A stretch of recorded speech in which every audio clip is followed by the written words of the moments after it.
Hi, everyone. It's Bobbie LaPorte back again with another week of Calling the Game, where I share my own experience and insights while giving you valuable tools that you can use to call your own game and plan the best moves for you and your team. So this is my final video log of 2023. So I can say, wow, what a year. And I'm not sure if that's a good thing or not so good. You know, every year has its high points and its challenges. And I know that in the last few years, the challenges and difficulties may seem to have outweighed the positive moments sometimes. And in times of unrelenting uncertainty, our default is always to focus on the negative, partly in self-protection, because we're afraid to be disappointed again if we look for what's positive, for what good could come next. But this negative orientation can have a significant impact on our work and relationships and create tremendous stress. And after a number of years of continuous change and uncertainty, Gallup and other sources are reporting that we are now experiencing an all-time low level of engagement in the workplace, but also an all-time low level of hope and optimism, given all that's happening here at home and globally. And this is really troubling news that's compounded by record stress levels for a second year in a row. Wow. And this coming at year end, when we generally look to the holidays with hope and optimism, renewed expectations, and a chance to start fresh in the new year.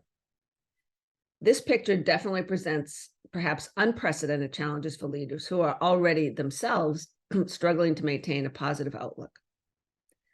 So my caution to you is this. It's a mistake to assume that your team will return from the holidays completely refreshed and prepared for the new year. While this may have held true in the past, the cumulative effects of prolonged stress, uncertainty, and the additional pressures of the season can make it challenging for many to truly relax during the holidays. So at this time, what can you do to help your team deal with all of this and make the most of the holiday season? Well, here are 3 things to consider. Number 1, be empathetic to how people are feeling at this time. We don't know what each person is dealing with. We have no idea what's going on in the background. And that can exacerbate everything else that's happening at the work level. So where you can, try to be flexible with time off and or working arrangements, as well as expectations during this year-end time. Number 2, foster open communications by being available, and approachable for your team.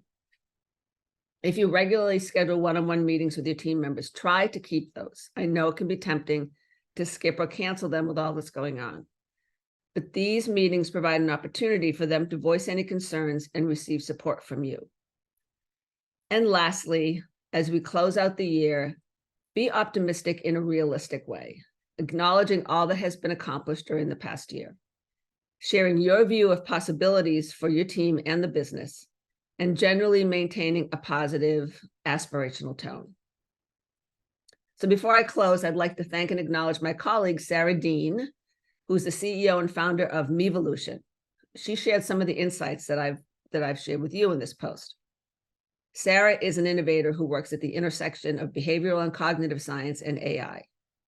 And her company helps people and organizations relinquish their blockers, restore their energy, and reclaim their mental capacity so that they can reach their potential. Pretty powerful stuff. All right, everyone, that's it for this week. I'm sorry, and actually this year's Calling the Game. I hope this helps you navigate the holidays with whomever you're spending it with. And acknowledge what we all have to be thankful for and look forward to the best as we head into 2024. And my best to you and your families in the holiday season and in the coming new year. All right, everyone, take care. Happy holidays.